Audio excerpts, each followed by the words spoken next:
इसी महीने की 9 तारीख को गुजरात के सूरत में जश ओझा नाम का 2.5 साल का एक लड़का घर की दूसरी मंजिल से गिर गया।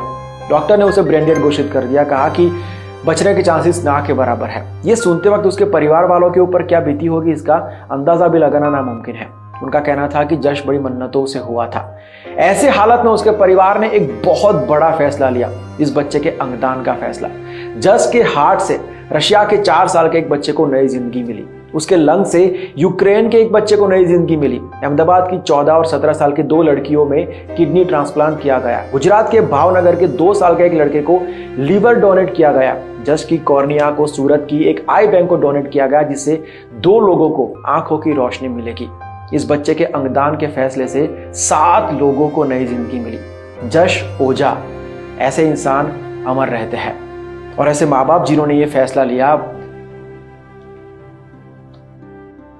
भारतीय रेल जो है वो दुनिया की सबसे बड़ी रेल सेवाओं में से एक है। भारत के अंदर लाखों लोग रोज के रोज ट्रेन से अप डाउन करते हैं। मान लो कि कभी ड्राइवर सो गया, उसको नींद आ गई, कुछ प्रॉब्लम हो गया, तो वैसे ड्राइवर के साथ एक असिस्टेंट होता है, लेकिन फिर भी मान लेते हैं कि दोनों को ऐसा कुछ हो गया, तो ऐसे सिचुएशन को हैंडल करने के लिए ट्रेन का इंजन में लगा होता है विजिलेंस कंट्रोल डिवाइस। ये डिवाइस नोटिस करता है कि अगर 1 मिनट के अंदर ड्राइवर ने ट्रेन की स्पीड को बढ़ाने के लिए थ्रोटल को नहीं बढ़ाया है, या फिर स्पीड को कम करने के लिए थ्रोटल को कम नहीं किया है, या फिर ब्रेक में नहीं मारा है, या फिर हॉर्न भी नहीं बजाया है, तो वो 72 सेकंड के अंदर एक विजुअल इंडिकेशन देगा। ड्राइवर को एक बटन दबाकर उसको एक्नॉलेज करना होता है। उस बटन को दबाने से उस डिवाइस को पता चलता है कि नहीं भाई, ड्राइवर अपनी ड्यूटी पर तैनात है, होशो हवास में है। लेकिन अगर ड्राइवर उसको एक्नॉलेज नहीं करता है तो वो 1 मिनट के अंदर 60 सेकंड के अंदर 1 किलोमीटर से पहले ही ऑटोमेटिक ब्रेक लगाना शुरू कर देगा और ट्रेन 1 मिनट से पहले ही जहां पर भी है वहां पर सेफली रुक जाएगी, कोई एक्सीडेंट नहीं होगा।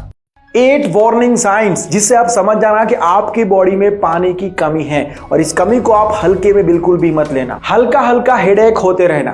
जब बॉडी का हाइड्रा लेवल ड्रॉप होता है तब आपके दिमाग को बहुत स्ट्रेस पड़ता है, इसकी वजह से हेडेक होना शुरू हो जाता है। पुअर कंसंट्रेशन, अगर आप सही से कंसंट्रेशन नहीं कर पाते हो तो उसका एक रीजन ये भी हो सकता है। बार बार मुंह सूख जाना या फिर मुंह में से गंदी स्मेल आना, खाना सही से हजम ना होना, बार बार भूख लगते रहना। जब बॉडी का हाइड्रा लेवल ड्रॉप होता है तब बॉडी गलत इंडिकेशंस भी देता है। आपको लगता है कि आपको भूख लगी है, लेकिन एक्चुअली आपके शरीर में पानी की कमी है। इस चक्कर में खा मत करना, नहीं तो कुछ और प्रॉब्लम्स हो जाएंगे। पेशाब कम होना और वो भी येलो कलर का होना, मसल्स और जॉइंट्स पेन होते रहना, बार बार होठ और स्किन सूख जाना, और ये सब तो सिर्फ साइंस है।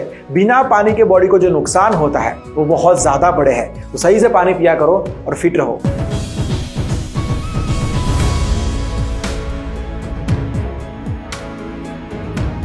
सुष्मिता सेन 1994 में Femina Miss India and then Miss Universe बनी थी, लेकिन जब वो मिस इंडिया के लिए गई थी उनके पास डिजाइनर ड्रेसेस तक नहीं थे। 4 कॉस्ट्यूम्स की जरूरत थी, लेकिन वो एक मिडिल क्लास फैमिली से बिलोंग करती थी, तो उनके लिए ऐसे महंगे डिजाइनर ड्रेसेस बहुत मुश्किल था उस टाइम पर। तब उनकी माँ ने उनसे कहा था कि बेटा टेंशन मत ले, लोग तुझे देखने आ रहे, तेरे कपड़े देखने थोड़ी आ रहे। उनकी माँ ने दिल्ली के सरोजनी नगर मार्केट से फैब्रिक खरीदा, अपने घर के पास में आए एक पेटीकोट सीने वाले दर्जी को दिया और उसको समझाया कि गाउन कैसे बनाना है। जो फैब्रिक बचा था उसमें से उनकी माँ ने यहाँ पर चिपकाने के लिए रोज बनाया। काले कलर के सॉक्स खरीद कर उसको काट कर उसके ऊपर इलास्टिक लगाकर अपनी लड़की के लिए ग्लोव्स बनाए गए। और एक दिन ये भी आया कि उस गाउन को पहन के Sushmita Sen miss India contest जीती। इस किस्से को लेकर एक इंटरव्यू में सुष्मिता सेन के जो वर्ड्स थे वो ये थे कि इंसान को जो चाहिए होता है उसके लिए पैसों की जरूरत नहीं होती है, इंटेंशंस क्लियर होनी चाहिए। और ये बात मुझे मेरी माँ ने सिखाई है।